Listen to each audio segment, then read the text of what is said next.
Hello and welcome to another video review, this time of a game that I bought and started playing purely on the advice of my friend Tim, who has been espousing its merits throughout his involvement in the closed betas. The name of that game is Guild Wars 2, developed by ArenaNet. You may notice that my voice sounds a bit nasal and stuffy. That is because I've been sick for the last week or so, which has kind of been a blessing in disguise as it allowed me to put a few more hours into Guild Wars 2 than I would have had I not been struck down by the phlegm monster. I've titled this review Levels 1 to 20, as that's as far as I've gotten in the game, and players of past MMOs will realise that the clarification is necessary, as the dynamic of an MMO can change drastically in its high level stages. I'm only going to be providing comment on the quality of the game for those levels in this review. Anything beyond that, I'm yet to find out, so maybe I'll do another update in the future. So let me be clear from the start, roughly 50% of my appreciation for this game is down to its aesthetics. This is one gobsmackingly gorgeous game. The number of hours that must have been put into the art development for Guild Wars 2 defies imagination. The land is huge with a capital H, and every single inch of it looks like it's been painstakingly rendered. It's not like they've done it in broad strokes either. There are a lot of subtle details that really take slowing down to a walk to appreciate. The developers are obviously aware and proud of this because they've included objectives that reward the player for visiting lookouts which provide the best viewpoints for the game and its environments, but more on that later. I should note that I'm not limiting aesthetics to visuals either. The voice acting, music, and effects are of an incredibly high quality. In the personal storyline dialogue, the actors are as natural as you're ever going to hear in an MMO. And even when you're just wandering around, there are constantly conversations going on around you that help enhance the feeling of an organic world. I'm not joking when I say that the presentation is of Square Enix quality, by which I mean that in addition to the high poly counts and DirectX shininess, there's a real sense of considered, intelligent design behind each art asset, whether it's an enemy, a bit of foliage, or an entire race's look. I'd have paid just the same amount of money to experience a bit of interactive fiction based in this world. There has of course been plenty of the hype that seems to be a large prerequisite part of the budget of any MMORPG released in a post-World of Warcraft gaming landscape, this time focusing on the fact that Guild Wars 2 offers a world without the grindfest that often accompanies the MMO genre. The kind of repetitive tasks that have you killing X amount of monsters to get Y items so you can help out Z citizen of the world. It's these XYZ quests that have soured the MMO experience for many players, so people were understandably excited when Guild Wars 2 promised to do away with them in favour of more organic discovery of epic events to participate in. So, did they deliver on that promise? Well, yes and no. But before I expand on the yes and no, I want to go back to a point I mentioned briefly before regarding the size of Guild Wars 2.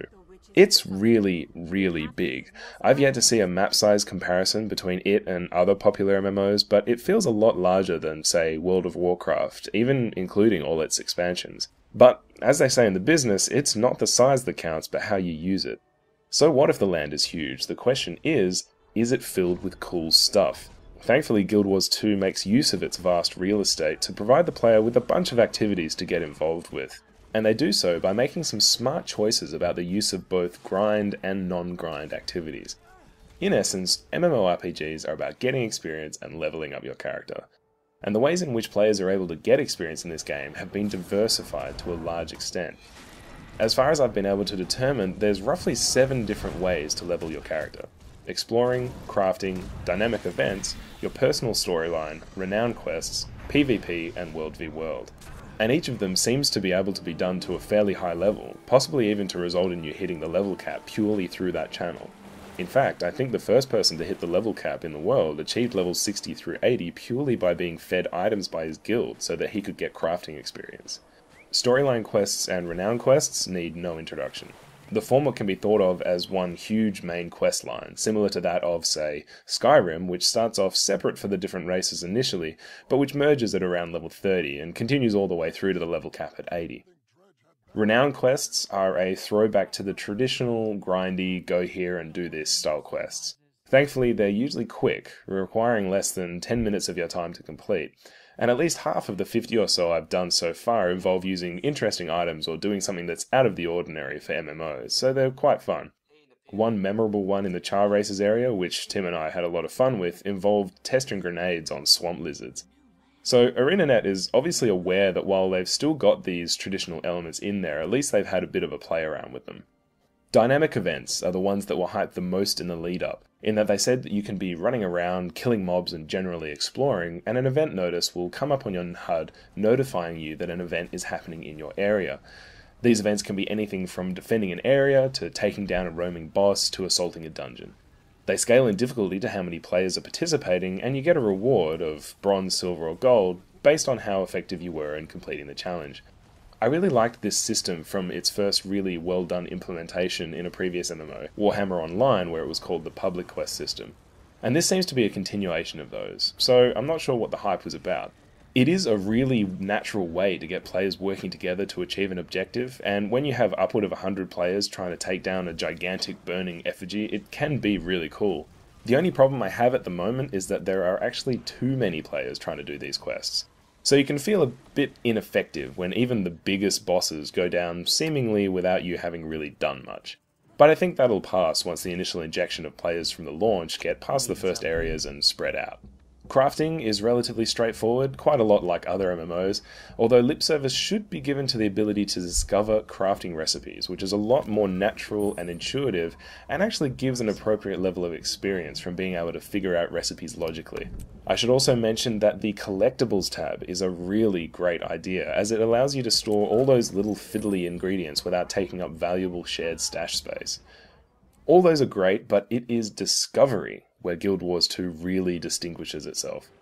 Going back to the fact that this place is huge, and I can't mention that enough, it can be easy to feel really lost and not know where to look in the world.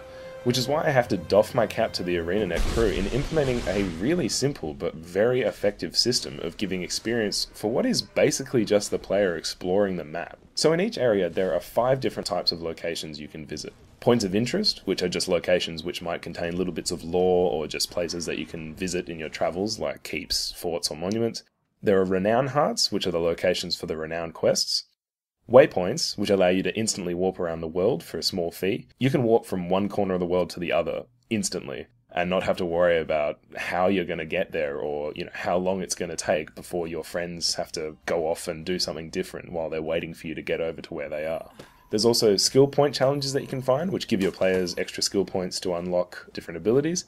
And vistas, which, as I've said before, offer little in-game cinematics that show you a particularly nice view of the world. Discovering and visiting the locations of all of these will net you experience, and when you 100% an area, you get a huge experience bonus, and achievement chests that can give you armor, weapons, or meta items that might give you extra XP for a little time. The final 2 ways of receiving experience, player versus player combat and world v world combat, might at first seem to be the same thing. After all, they're both part of the competitive multiplayer aspect of the game.